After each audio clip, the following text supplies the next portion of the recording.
Berfirmanlah di tengah-tengah kami melalui hamba-Mu yang Tuhan sudah persiapkan. Tuhan kasih hikmat-Mu, Tuhan kasih kalimat-kalimat yang berasal dari Tuhan untuk kami dengar, untuk kami hidupi, untuk kami nikmati supaya hidup kami berubah semakin berkenan di hadapan Tuhan. Kami sambut firman-Mu di dalam nama anak-Mu yang tunggal Tuhan Yesus Kristus. Sama-sama kita katakan, amin. Silakan duduk Bapak Ibu dan saudara-saudara. Hari ini firman Tuhan dilayani oleh sahabat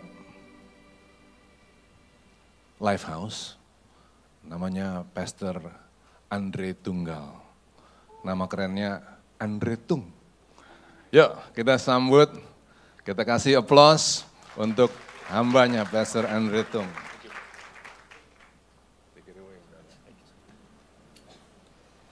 Wow, what a blessing ya. Bersyukur banget bisa berada bersama-sama dengan community Lifehouse di sini.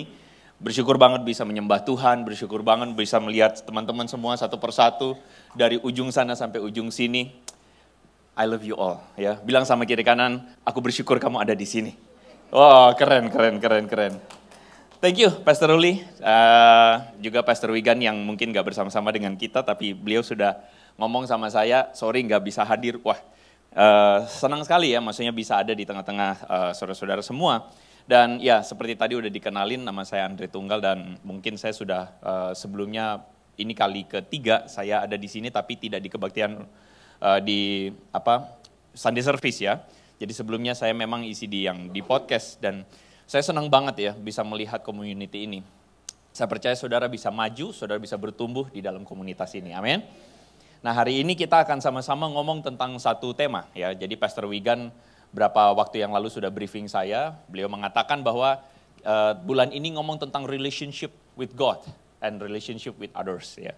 Saya kemudian berdoa, lalu kemudian saya menggumulkan apa yang menjadi pesan Tuhan untuk saudara-saudara semua. Maka kalau saudara menyukai judul, saya berikan judul Perenungan Firman Tuhan hari ini, saudara-saudara, judulnya adalah The Law of Christ, Hukum Kristus. Kita akan sama-sama mendasarkan memulai perenungan firman Tuhan ini dari Galatia pasal yang ke-6 ayat 1 sampai ayat yang kedua. Galatia pasal 6 ayat yang pertama sampai ayat yang kedua. Tolong diklik sekali. Yes. Kita akan sama-sama baca bagian firman Tuhan ini. Seperti yang ada di depan, kalau saudara lebih prefer baca di Alkitab masing-masing pun, it's okay. Galatia pasal 6 ayat 1 dan ayat yang kedua. Sama-sama kita bacakan ya. 1, 3. Saudara-saudara, kalaupun seorang kedapatan melakukan suatu pelanggaran, maka kamu yang rohani harus memimpin orang itu ke jalan yang benar dalam roh lemah lembut, sambil menjaga dirimu sendiri supaya kamu juga jangan kena pencobaan. Bertolong-tolonganlah menanggung bebanmu. Demikianlah kamu memenuhi hukum Kristus. Saya ketika merenungkan perenungan firman Tuhan ini, merenungkan bagian ini, saya teringat tiba-tiba sebuah film. Ini oke. Saya teringat sebuah film yaitu Joker. Menurut saya nggak tahu berapa banyak ada saudara penikmat movie ya. Tapi saya adalah seorang yang selektif. Saya tidak nonton semua film. Tapi ini menurut saya adalah satu film yang sangat menarik sekali. Karena kalau saya nonton film itu antara dua, antara yang nggak mikir banget sama yang mikir banget. Saya nggak suka film di tengah-tengah gitu. Saya suka film kalau nggak mikir banget. Banyak orang kaget waktu tanya, kok lu sukanya film apa? Pixar, saya bilang. Saya suka nonton film kartun. Dan kesukaan saya dari kecil tuh Doraemon. Itu film kesukaan saya.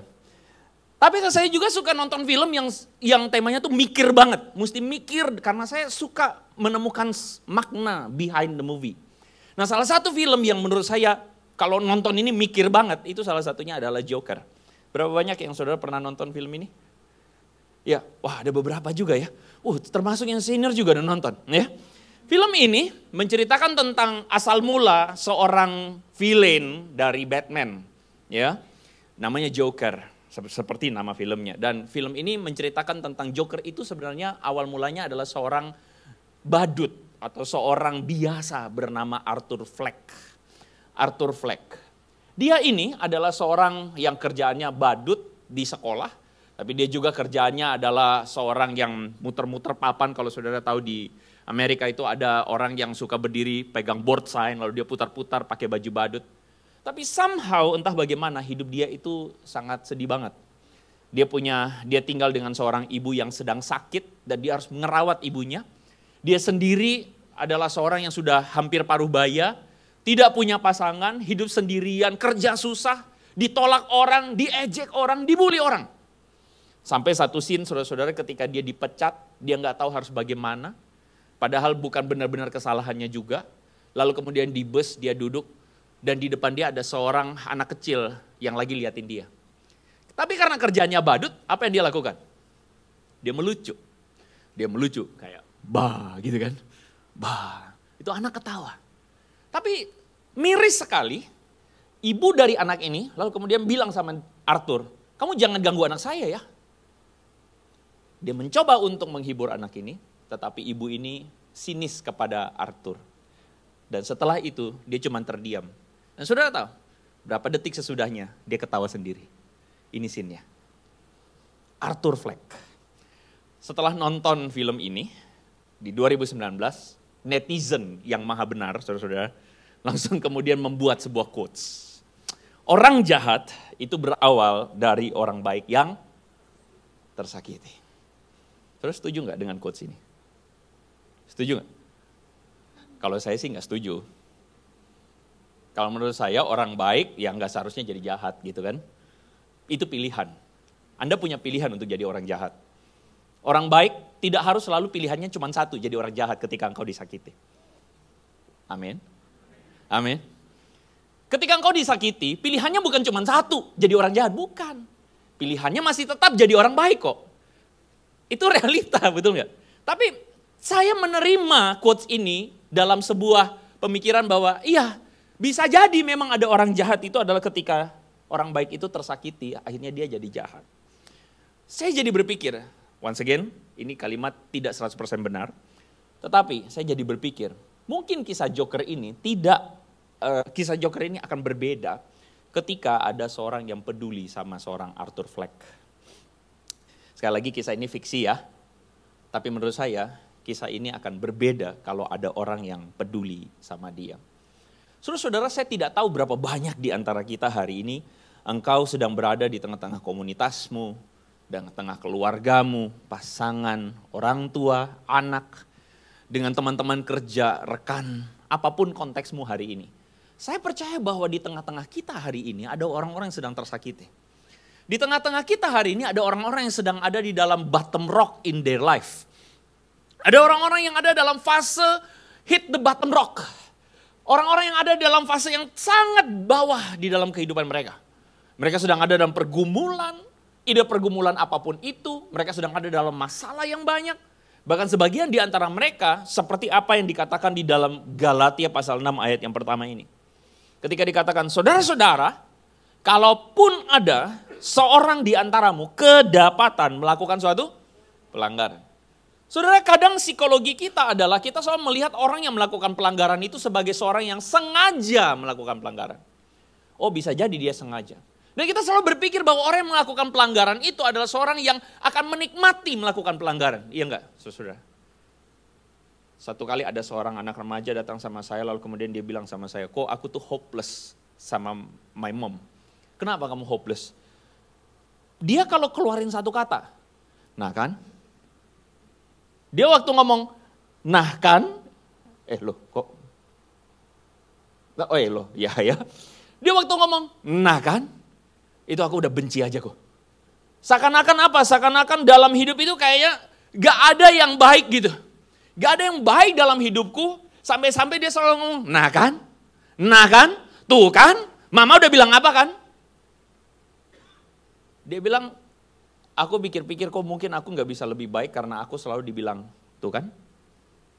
Saudara, kadang-kadang kita mendapati orang yang sedang ada dalam kegagalan, orang yang sedang ada dalam kesalahan, kita selalu pendekatannya bisa jadi, saudara-saudara, pendekatan kita adalah selalu merasa bahwa orang tersebut adalah orang yang patut untuk dituding.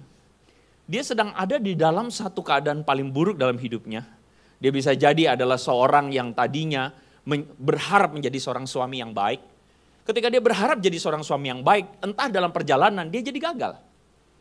Saudara, ketika dia sedang gagal, kita sebagai istri atau kita sebagai anak, kita akan melakukan apa?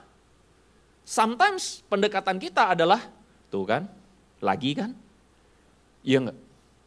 Kadang-kadang seorang istri dalam belajar untuk menjadi seorang istri yang baik, kadang-kadang masih belum match up, betul enggak? Kadang-kadang masih belajar, tapi sometimes pendekatan kita kurang sabar. Kita selalu menuding, tuh kan? Anak kita. Kita belajar, kita ajarin anak kita untuk melakukan yang baik, yang begini dan begini. Sometimes kita jadi orang tua, kita gak sabar. Dan kita selalu menuding, tuh kan? Saudara, kata ini, kan? Ini kata ampuh banget, sakti banget. Satu kata aja, tapi bisa mendiscourage orang. Katakan sama-sama discourage. Kata discourage itu adalah satu kata yang menurut saya erat kaitannya dengan pekerjaan seorang tokoh dalam Alkitab, namanya iblis. Iblis itu pekerjaannya adalah mendakwa. Setuju? Mendakwa. Saudara, firman Tuhan mengatakan hanya ada satu hakim yang adil, yaitu Tuhan. Dan selebihnya saudara-saudara, ketika engkau didakwa dan sebagainya, saudara, sometimes kita mesti hati-hati, jangan-jangan kita tuh menjadi agennya iblis malah. Ketika kita kerjaannya malah mendakwa. Ketika kita kerjanya menuding. Dan sedihnya adalah orang yang menuding bisa jadi yang melakukannya adalah orang-orang yang rohani. Yuk kita baca sama-sama bagian yang kuning. 1, 2, 3. Maka kamu yang rohani harus memimpin orang itu ke jalan yang benar dalam roh lemah lembut. Kamu yang rohani ketika mendapati sebuah kesalahan, kamu harus memimpin orang itu ke jalan lemah lembut. Saya suka melihat sebuah karya seni. Di depan ini saudara, saya nggak tahu saudara pernah lihat, teman-teman pernah lihat lukisan ini nggak? Ini adalah lukisan karya seorang seniman Belanda namanya Rembrandt van Rijn. Kalau saudara lihat, ada yang tahu kira-kira? Udah ada judulnya ya, salah juga saya, kenapa saya taruh judulnya. Judulnya ada Prodigal Son. Prodigal Son, ini adalah sebuah penggambaran, visualisasi, parable yang Tuhan munculkan dalam Lukas pasal 15. Kisah anak yang hilang. Saudara tahu ceritanya ya? Singkat cerita, ada seorang bapak punya 2 anak, yang sulung, yang bungsu. Lalu yang sulung bilang sama kepada bapaknya, "Pak, give me warisanku." Lalu kemudian dia pergi, dia berfoya-foya. Jahat deh kurang ajarnya anak. Dia meninggalkan ayahnya, dia melakukan senang-senang, dia foya-foya, dia habiskan uangnya, pakai minum mabok, main perempuan dan sebagainya. Dan ketika dia sedang benar-benar sudah gagal, hancur hidupnya, dia sadar bahwa, gue gak menemukan kebahagiaan sejati di sini, di luar rumah bapakku. Lalu dia pulang. Ketika dia pulang, ceritanya selanjutnya adalah dia disambut oleh bapaknya, dipeluk oleh bapaknya. So, cerita ini adalah cerita yang indah sekali. Tapi banyak orang berpikir bahwa cuma satu anak yang hilang. Betul ya? Siapa yang hilang? Yang bungsu. Yang kelihatan saudara lihat di bawah itu lusuh, bajunya jelek banget, udah botak, dekil, bau, hidup lagi kan gitu kan ya. Saudara lihat penggambarannya begitu dekil, begitu lusuh, begitu rusak. Orang berpikir yang hilang itu cuma itu. Tapi kalau saudara perhatikan baik-baik dalam lukisan tersebut, ada beberapa tokoh, yang ini figuran saudara-saudara ya, abaikan saja. Kalau saudara perhatikan ada bapak, ada anak bungsu, dan ada satu orang yang berdiri dengan melipat tangan. Saudara, gestur melipat tangan itu ya bisa diterjemahkan sebagai gestur apa? Gestur sedang menutup diri. Gestur sedang tidak menerima keadaan. Gestur sedang tidak terbuka kepada situasi di depan dia. Dia sedang menutup tangannya dengan pandangan mata yang sinis sekali. Karena dia adalah tokoh anak yang sulung. Yang dalam cerita Lukas pasal 15 itu, anak sulung itu bilang begini, "Bapak, aku sudah dari kecil sampai sekarang tidak pernah meninggalkan engkau. Aku tinggal di rumah, aku melakukan pekerjaanku, aku tidak seburuk anak ini, tidak foya-foya, tidak berbuat dosa, tapi kenapa tidak sekalipun engkau merayakan pesta untukku. Malah ini anak yang kurang ajar, waktu pulang engkau mengadakan perayaan baginya. Anak sulung ini kemudian direspon oleh bapaknya.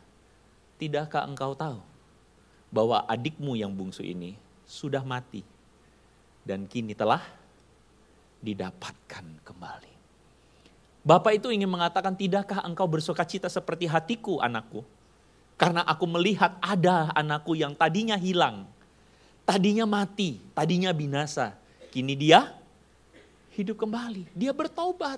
Tidakkah engkau merasakan sukacitaku anakku? Tapi anak yang sulung ngapain? I don't care. Why? Karena aku menuntut keadilan buat diriku sendiri. Aku menuntut engkau menghargai aku sebagai anak yang rohani. Kisah ini sebenarnya sedang menceritakan tentang dua anak yang hilang, saudara. Yang satu anak bungsu, yang satu anak sulung. Kenapa yang sulung hilang? Kenapa yang sulung hilang?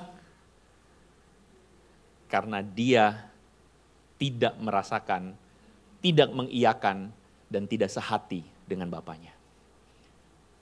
Orang boleh serumah, tapi belum tentu sehati. Setuju? Amin? Orang boleh serumah, belum tentu sehati. Dalam pelayanan saya, berapa kali saya interaksi banyak dengan anak muda. Sudah tahu kenapa anak-anak muda kita sometimes, tidak semua ya, tapi sometimes mereka tuh bete kalau pulang ke rumah. Aduh, pulang rumah lagi. Aduh, malas pulang rumah. Why? Karena mereka nggak merasa sehati dengan orang tuanya. Mereka boleh tinggal di rumah, tapi mereka jadiin rumah itu kos-kosan. Pulang langsung masuk, set, masuk kamar. Turun cuman buat makan doang. Sekali lagi saya tidak balas siapa yang salah, siapa yang benar ya, saudara. Tapi saya lagi ngomong tentang apa? Saya lagi ngomong tentang orang bisa serumah, tapi belum tentu sehati. Bahkan even pasangan suami istri, even though masih bersama-sama sebagai suami istri, tapi belum tentu sehati, saudara. Ini yang Tuhan Yesus katakan bahwa ada dua orang yang hilang.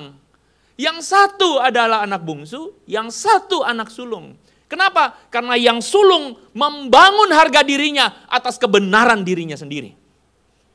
Dia membangun harga dirinya dan kebenarannya berdasarkan nilai kebenaran dirinya sendiri. Apa itu? Aku ini benar. Dan orang yang salah ini tidak layak mendapatkan kasih-Mu Tuhan. Cuman aku yang layak mendapatkan kasih-Mu. Saudara-saudara, seorang penulis namanya adalah A.W. Tozer.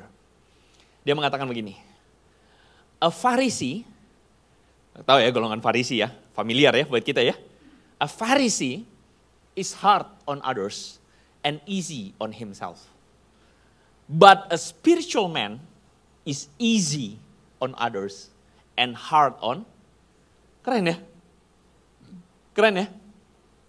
Orang selalu bilang begini, wah anugerah tuh enak banget ya. Lu hidupin anugerah, Tuhan mengampunin lu. Ya udah lu buat dosa aja. Itu sih kata orang yang ada di server yang lain ya. Yang gak paham ajaran Kristen lalu kemudian ngomong sembarangan tentang anugerah Tuhan. Oh anugerah Tuhan, Tuhan baik. Ya udah lu buat dosa aja, Tuhan tetap baik. Itu servernya lain. Kenapa? Karena kita yang mengerti anugerah Tuhan, kita paham bahwa anugerah Tuhan itu bukan buat disia-siain. Amin. Anugerah Tuhan itu untuk kita pertanggungjawabkan. Makanya di sini dikatakan a spiritual man is easy on others but hard on himself. Tapi a Pharisee, orang Farisi, kata dia, semangat Farisi adalah semangat yang hard on others. Apalagi kalau misalnya yang lain itu tidak match up, dia punya standar. Wah, datang ke gereja pakai sandal jepit, apaan tuh? Gak menghormati Tuhan banget. Kita langsung kerjaannya datang ke gereja, bukan untuk menyembah Tuhan, tapi gibahin orang di samping. Lu lihat tuh, rambutnya acak-acakan. Wah, gak banget ya. Sometimes, saudara-saudara, kita bawaannya tuh cuman mau menuding orang. Menganggap orang lain gak kudus gitu loh, kudisan gitu kan ya. Kita menganggap orang lain tuh rendah banget, apalagi kalau misalnya orang itu jatuh atau orang itu sedang melakukan kesalahan. Semangat kita akhirnya menjadi semangat agamawi. Itu yang kalau dalam bahasa teologinya legalis. Legalis. Bawaannya itu selalu mau tuding orang, mau menganggap orang lain lebih rendah. Dan itulah yang sedang Tuhan Yesus, berulang kali Tuhan Yesus konfrontir di dalam pelayanannya, saudara, dengan orang-orang Farisi.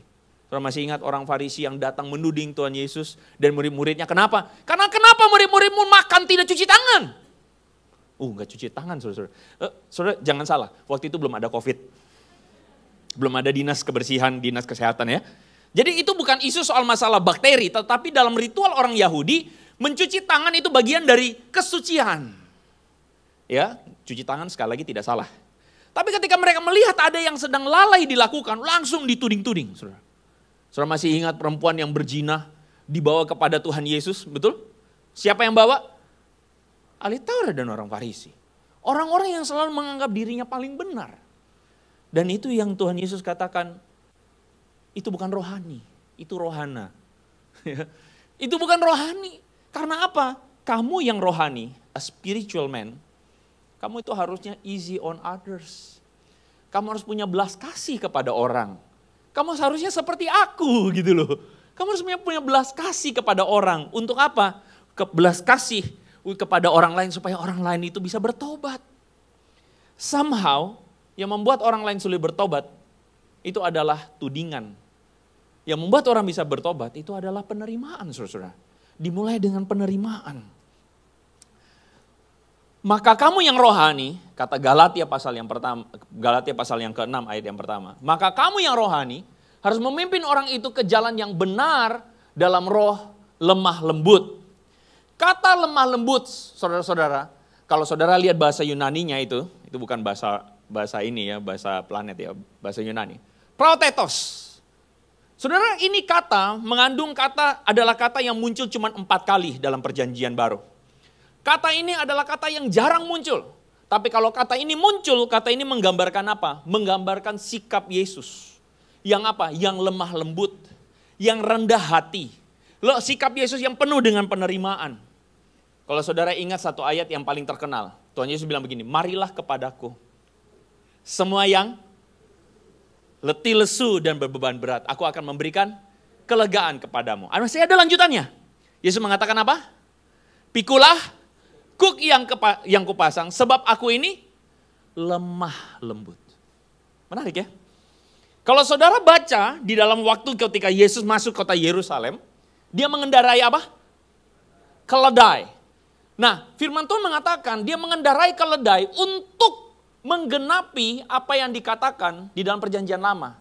Rajamu datang dengan apa? Lemah. Saya kasih gambaran sedikit aja ya. Saya kasih gambaran sedikit aja. Saudara, yang namanya raja pada waktu itu datang itu pakai apa? Kuda. Nggak ada ceritanya raja datang pakai. Keledai itu adalah hewan niaga, hewan rakyat jelata. Saudara bisa bayangkan kalau saudara ada sebagian saya lihat cukup senior punya anak, mungkin sebagian ada yang mau sudah mulai kepo pacar anakmu siapa gitu kan. Kalau pacar anakmu datang pakai Harley Davidson, keren kan? Iya gak sih? Ada yang masih muda-muda kalau mau impress camer, gimana caranya? Mesti pakai baju paling bagus, betul? Pakai kendaraan paling bagus. Kalau tongkrongan mesti pakai Harley Davidson, atau kalau mobil seenggaknya mobil yang paling cakep, betul nggak? Saudara bisa bayangkan nggak engkau datang kepada calon mertuamu, tapi engkau datang pakai motor galon, bisa bayangkan itu? Engkau datang pakai mobil pick up, bisa bayangkan itu? Apakah mertuamu akan impress? Mertuamu akan bilang gile aja gitu kan? Tapi Tuhan Yesus masuk kota Yerusalem, dia pakai apa? Keledai.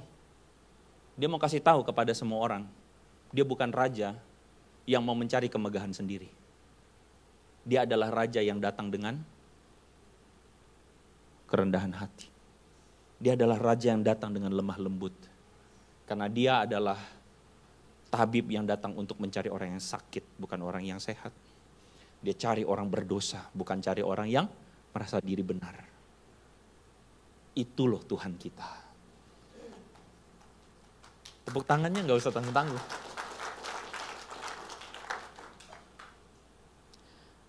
Saudara, firman Tuhan, kita lanjut ya. Firman Tuhan mengatakan dalam bagian ini, maka kamu yang rohani, itu harus memimpin orang itu ke jalan yang benar. Saudara, kata memimpin orang itu ke dalam ke jalan yang benar itu bukan ngomong tentang penerimaan. Gini, orang kalau ketemu orang yang salah itu kecenderungan cuma dua biasanya. Dunia ya. Dunia kalau ketemu orang yang salah itu kecenderungan dua. Antara swing yang pertama adalah excuse dan swing yang kedua adalah menghakimi. Iya enggak? Saudara, jangan salah artikan khotbah ini dengan mengatakan, oh kalau gitu kalau ada yang salah ya udah terima aja. Ya udah nggak apa-apa kamu salah terus. Itu namanya excuse. Dan itu salah. Itu bukan penerimaan saudara-saudara. Itu pembiaran. Amin. Tuhan tidak panggil kita untuk melakukan pembiaran. Tapi juga Tuhan tidak memanggil kita untuk melakukan penghakiman buat orang. Jadi kita tidak dipanggil untuk mengexcuse. Dan either kita juga tidak dipanggil untuk menjudge orang. Tapi kita dipanggil untuk apa? Merestore orang. Supaya orang itu kembali menghidupi hidup yang berkenan buat Tuhan. Kembali menghidupi hidup yang tepat, yang benar. To restore, not to judge, not to excuse. Saudara. Makanya dalam bagian ini, ayat yang kedua, saudara, kita baca bagian yang warna kuning. 1, 2, 3. Sambil menjaga dirimu sendiri, supaya kamu juga jangan kena pencobaan. Saya nggak tahu saudara suka berita geopolitik atau tidak. Tapi saya termasuk paling suka berita geopolitik. Saya kalau dulu di rumah, udah buka komputer, saya dengerin tuh. Oh begini ya, oh begitu ya. Hari ini lagi rame saudara-saudara tentang sebuah ide bagaimana geopolitik antara West and East. Salah satunya direpresentasikan oleh US dan direpresentasikan oleh China. Saudara, entah saudara pro US atau pro China saya tidak peduli gitu ya. Tapi mungkin fakta yang harus saudara terima hari ini adalah kekuatan dari US itu sedang saya pikir melemah. 2 hari yang lalu ada seorang subscriber saya video call. Dia orang Indo yang udah jadi US citizen. Kerjaannya apa saudara tahu? Kerjaannya super bus. Wih, keren ya dia tunjukin, gini loh bro, gini. Wah keren. Saya suka juga lihatnya. Terus dia bilang, ini di sini nih banyak homeless nih kata dia. Jejer-jejer nih. Dia bilang ini udah kayak, ada satu negara bagian yang dia bilang, lu tahu kan di sini apa ya namanya weed, ganja itu sudah dilegalkan. Jadi banyak homeless di sini tidur jejer-jejer. Waktu saya lihat begitu saya cuma pikir gile. Kita kadang berpikir wah negara sana maju banget. Tapi di satu sisi ada dampak-dampak sosial bahkan even kemunduran yang sudah mereka sedang alami. Saudara, saya pikir mungkin harus mengakui bahwa hari ini Amerika mungkin sedang struggle berhadapan dengan China mungkin. Entah saudara interpretasinya China sedang resesi atau tidak, whatsoever. Tapi saya mau kasih tahu satu kebenaran. Tidak ada yang benar-benar dikdaya. Amin. Tidak ada yang benar-benar bisa terus mapan. Saudara setuju sama saya? Tidak ada yang benar-benar bisa bertahan. Yang paling tinggi, yang paling gede bisa jatuh berantakan. Saya tidak sedang bernubuat. Saya tidak tahu. Tapi kalau hari ini saudara, berapa waktu yang lalu saya duduk ngobrol dengan beberapa CEO saudara. Lalu kemudian ada yang bilang begini, kok lu nggak beli nih mobil yang hurufnya H miring itu saudara-saudara ya. Lu nggak beli tuh yang listrik, keren. Lu kalau zaman sekarang nggak punya ini, nggak keren lu. Satu teman lawan bicaranya mengatakan, gua mah masih suka dengan Mercy tua gua gitu kan ya. Tapi saya jadi sadar, saya jadi sekarang jadi tren juga ya di kalangan orang-orang sukses ya. Kalau lu udah punya EV, maka lu sukses. Ini saudara bukan penggemar otomotif ya. Sekarang dunia kita sedang ada di persimpangan juga nih di Indonesia. Yang gasoline base atau combustion internal base ini bisa jadi tergeser dengan EV. Saudara, dunia ini selalu shifting, amin. Dunia ini selalu shifting. Makanya firman Tuhan mengatakan, jangan engkau menganggap dirimu gak pernah jatuh. Berjaga-jagalah. Karena apa? Karena engkau bisa jatuh dalam pencobaan. Berjaga-jagalah karena apa? Karena tidak ada yang abadi. Kalau kita merasa bahwa diri kita benar, maka saudara berhati-hatilah. Seorang teman pernah berkata begini, Dre, be careful. Satu-satunya hal yang bisa dilakukan orang di puncak adalah selfie. Satu-satunya hal yang bisa dilakukan orang di puncak adalah turun. Bilang sama kiri kanan. Satu-satunya yang bisa dilakukan orang di puncak adalah turun. Bilang. Karena itu jangan menganggap dirimu selalu ada di puncak. Jangan menganggap diri kita selalu benar. Jangan menganggap diri kita paling benar. Karena satu-satunya hal yang bisa dilakukan orang di puncak adalah kalau nggak selfie, turun. Kalau nggak nginep doang, terus di situ. Iya nggak, saudara-saudara? Saudara, firman Tuhan relevan. Firman Tuhan ingatin kita bahwa kita harus jangan menjadi orang yang punya sindrom kemapanan rohani itu. Ketika engkau berjumpa dengan orang-orang yang sedang gagal dalam hidupmu, either pasanganmu, suamimu, istrimu, orang tuamu. Kadang-kadang ada anak-anak juga yang udah belagu ya, berasa udah paling tahu deh gitu. Alah, bapak gua, alah, engkong apa, opa oma gua, alah, itu mah udah. Kita udah merasa lebih hebat. Kita udah merasa paling benar. Kita udah merasa paling tahu. Hati-hatilah. Karena satu-satunya hal sesudah itu firman Tuhan mengatakan, habis itu engkau jatuh. Setelah itu engkau jatuh. Saya suka terjemahan dari The Message. If someone falls into sin, forgivingly restore him. Saving your critical comments for yourself. Asik ya? Simpan. Kalau mau gibahin, mau pedes sama orang, simpan. Telan. Lalu dia bilang begini, you might be needing forgiveness before the day's out. Engkau bahkan mungkin membutuhkan pengampunan itu sendiri. Saya suka tagline dari Lifehouse ini. Apakah engkau sudah menjadi seperti Yesus? Saya percaya kita semua kumpulan di sini bukan orang-orang suci-suci amat. Kalau mau dihitung-hitung saudara-saudara, dikritisi dari hidup kita, banyak yang salah. Bahkan saya pun berani mengatakan kepada saudara, firman Tuhan ini, sebelum saya memberitakan firman, saya udah bilang sama diri saya sendiri. Saya adalah orang yang pertama kali gagal ngomongin firman ini. Saya adalah orang pertama kali gagal karena ada masa dalam hidup saya tuh suka kritik orang. Ada masa dalam hidup saya tuh suka merasa bahwa, oh saya benar, yang lain salah.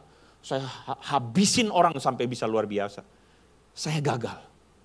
Tapi saya belajar seperti Yesus. Saya percaya saudara pun punya semangat yang sama, amin. Kita belajar, kita bukan orang-orang yang sudah suci-suci amat. Tapi kita adalah orang-orang yang belajar untuk seperti Yesus. Yang datang bukan untuk penghakiman. Dia meninggalkan sorga yang mulia bukan untuk menjadi seorang selebriti di tengah-tengah orang-orang kudus. Inilah saya orang kudus, rabi yang paling keren. No, dia datang untuk mencari orang berdosa. Dan untuk merestore orang berdosa. Supaya orang-orang itu akhirnya hidup, menghidupi tujuan Allah yang indah untuk hidupnya. Saudara masing-masing kita, apapun keadaanmu hari ini. Entahkah engkau sedang ada di bottom paling bawah dalam hidupmu, bottom rock dalam hidupmu. Entahkah engkau sedang merasa bahwa engkau banyak dosanya dan sebagainya. I have a message for you. Anugerah Tuhan, dia datang untuk mencari engkau, merestore engkau. Supaya engkau fulfill apa yang jadi tujuannya Tuhan buat hidupmu. Amin. Kita menghidupi tujuan Tuhan. Dan bagi kita komunitas hari ini, Tuhan memanggil kita untuk apa? Tuhan memanggil kita untuk memenuhi hukum Kristus. Makanya judul khotbah hari ini adalah The Law of Christ. Apa hukum Kristus? As simple as Tuhan panggil kita untuk mengasihi Tuhan. Dengan segenap hati, dengan segenap jiwa, dengan segenap akal budimu. Tapi Tuhan juga panggil kita untuk apa? Tuhan panggil kita untuk mengasihi sesama. Seperti dirimu sendiri. Bertolong-tolonganlah menanggung beban saudara-saudaramu. Dengan demikianlah kamu memenuhi hukum. Saya tutup perenungan firman Tuhan ini dengan satu kisah. Kalau dengar begini kan langsung kita melekan. Waduh, khotbahnya udah mau selesai. Puji Tuhan, udah mau pulang. 2 hari yang lalu saudara-saudara saya berjumpa dengan seorang teman. Saya pemusik maju ke depan gak apa-apa, silakan. 2 hari yang lalu saya berjumpa dengan seorang teman. Teman ini adalah teman yang lama, teman yang sudah saya tidak ketemu mungkin ada 5 tahun, 4 tahun, 5 tahun. Dia datang dengan sangat tidak percaya diri. Dia panggil saya, kalau dalam bahasa sekarang mungkin pastor. Saya bilang, jangan panggil pastor, panggil nama doang. Iya, pastor, saya nggak bisa manggil nama, saya panggil pastor. Dia datang dengan tertunduk, dia datang dengan lesu. Lalu dia punya satu pertanyaan begini. Pastor, saya mau tanya satu hal. Boleh nggak jawab dengan jujur? Apa? Kenapa you nggak goreng saya? Saudara mungkin bingung ya, goreng apaan? Tenang, saya bukan penjual gorengan. Saya juga bukan orang yang suka goreng tiap hari, bukan. Jadi ceritanya begini. Kalau saudara kenal pelayanan saya, salah satu pelayanan saya adalah saya melakukan apa yang namanya apologetika. Apa itu apologetika? Singkat ceritanya, apologetika adalah menjawab berbagai macam tuduhan miring tentang kekristenan. Orang banyak yang bilang, oh orang Kristen tuh manusia dijadiin Tuhan, betul? Orang banyak mengatakan, oh Kristen tuh aneh, ibadahnya tepuk-tepuk tangan. Nah kan, oh Kristen tuh banyak alirannya, aneh itu ajaran gak jelas gitu kan. Nah itu banyak berseliweran di media sosial. Nah termasuk salah satunya yang suka mempropagandakan itu adalah mereka yang pindah, yang keluar dari Kristen. Begitulah ceritanya. Oke, mereka dipakai lalu mereka ngomong sembarangan tentang kekristenan. Saya melakukan pelayanan itu. Dan sebagai orang yang melayani di sosial media, penting sekali bagi saya untuk mendapatkan spot-spot konten. Jadi saya membahas, saya menjelaskan kekristenan itu apa sebenarnya. Banyak orang yang nggak tahu tentang kekristenan, bahkan orang Kristen pun nggak tahu tentang kekristenan. Teman saya ini bertanya sama saya, kenapa you nggak goreng saya? Kalau saudara mengerti apa maksudnya, mungkin saudara sudah mulai paham nih. Teman saya ini pernah meninggalkan Kristen. Dia adalah seorang pelayan Tuhan tadinya. Dia adalah seorang yang melayani. Tapi entah satu masa dia pindah agama lain. Videonya tersebar. Di situ dia ngomong bahwa dia meninggalkan Kristen dan sebagainya. Dan orang pakai. Kalau saudara ya sebagai konten kreator, itu bahan enak untuk digoreng. Betul nggak? Bahan enak untuk saudara pakai. Lalu dia bilang, kenapa you nggak goreng saya, pastor? Saya bilang, jangan anggap saya kudus-kudus banget ya. Saya bilang begini, as simple as saya cuman pernah tahu bahwa kita sama-sama melayani bro. Saya bilang, kamu dan saya pernah sama-sama kita pelayanan bareng-bareng dari bawah. Aku tahu kamu rekanku, kamu saudaraku. Dan aku cuman berdoa waktu itu. Aku gak tahu bagaimana kontak kamu. Karena dia lost contact langsung, tiba-tiba dia udah pindah. Saya cuma bilang, sejujurnya waktu itu I pray for you. Dan saya tidak tahu saya mesti kontak kamu bagaimana. Tapi I believe, dan I hope one day you back, kamu kembali. Aku berdoa bahwa satu saat kamu kembali. Dan hari ini, I thank to God, kamu ada di depanku. Dan kamu kembali. Well, ketika saya merenungkan firman Tuhan ini, saya pikir, Tuhan semoga saya tidak pernah jatuh seperti keadaan itu. Tapi saya berharap saya punya hati seperti Yesus. Saya berharap saya mau menerima orang yang bisa gagal. Karena saya percaya bahwa kalau Tuhan percaya sama hati kita, kita bisa jatuh, kita bisa gagal, amin. Tapi saya percaya Tuhan bukan Tuhan yang buangin kita. Dia bukan Tuhan yang kemudian berhenti berkatin kita gara-gara apa? Gagal nih lu maki orang di jalan. Bisa gak Tuhan kayak gitu? Bisa gak? Bisa banget. Lu gak kepake lah. Karena apa? Lu bohong sama istri lu. Gue berhenti berkatin lu. Gila kalau Tuhan kayak gitu, mati kita semua. Iya gak? Tapi dia adalah Tuhan yang percaya. Dia percaya bahwa kita mampu untuk kembali. Dia percaya kita mampu untuk rebound. Dia percaya bahwa kita mampu untuk menjadi seperti dia. Amin. That's why kalau Tuhan punya pengharapan, dia percaya sama kita. Kenapa kita gak punya hati yang sama seperti Yesus? Bapa kau setia, takkan meninggalkan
ada sebagian di antara kita hari ini, engkau tahu bahwa ada orang-orang sekelilingmu yang hari ini membutuhkan kasih Tuhan. Minta sama Tuhan hati Tuhan. Minta sama Tuhan pikiran Tuhan dan mata Tuhan. Minta supaya hati kita seperti salib Kristus yang penuh kasih karunia untuk merestore. Minta sama Tuhan hikmat dari Tuhan supaya aku bisa membawa pasanganku, orang tuaku, anakku, temanku untuk menemukan kasih Tuhan. Mungkin ada di antara engkau hari ini engkau menemukan dirimu sebagai orang yang gagal. Engkau menemukan dirimu sebagai anak yang hilang itu. Saya punya pesan buat kamu. Tuhan tidak berhenti dan tidak menyerah untuk kamu. He loves you so much. Dan dia ingin engkau kembali. Katakan sama-sama. Ubah. Mari kita bangkit berdiri saudara-saudara. Seputih hatimu, setulus salibmu, kasihmu Tuhan.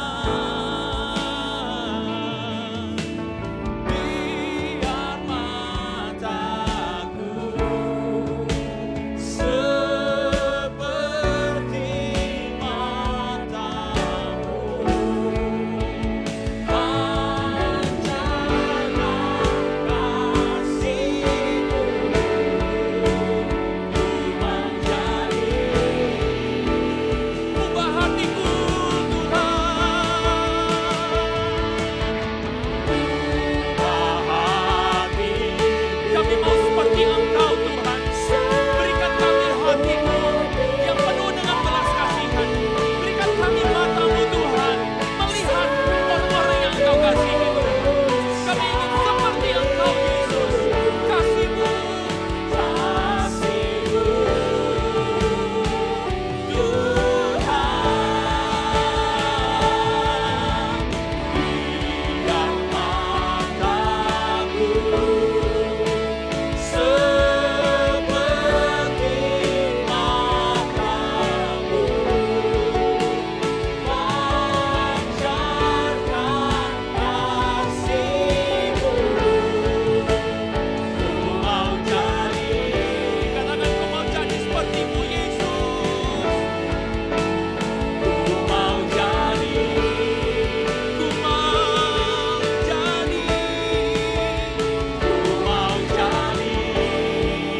Kami mau ingin menjadi seperti Engkau Tuhan.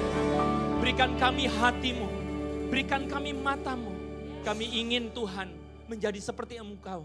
Penuh kasih karunia, penuh kebaikan, penuh kemurahan. Dan biar kami benar-benar menghidupi anugerah-Mu dengan sungguh di hadapan Tuhan. Kami percaya hari ini terjadi kelepasan. Kami percaya hari ini terjadi perubahan cara pikir. Kami percaya hari ini terjadi metanoia. Kami percaya hari ini Tuhan, kami keluar dari ruangan ini dengan tekad yang penuh. Kami ingin menjadi seperti Yesus. Biar komunitas ini Tuhan menjadi komunitas penuh kasih karunia. Komunitas yang menghidupkan bukan mematikan. Komunitas yang membuat orang bertumbuh. Komunitas yang penuh dengan kasih Kristus. Terpujilah nama-Mu. Di dalam nama Tuhan Yesus kami berdoa. Yang percaya sama-sama katakan, Amin.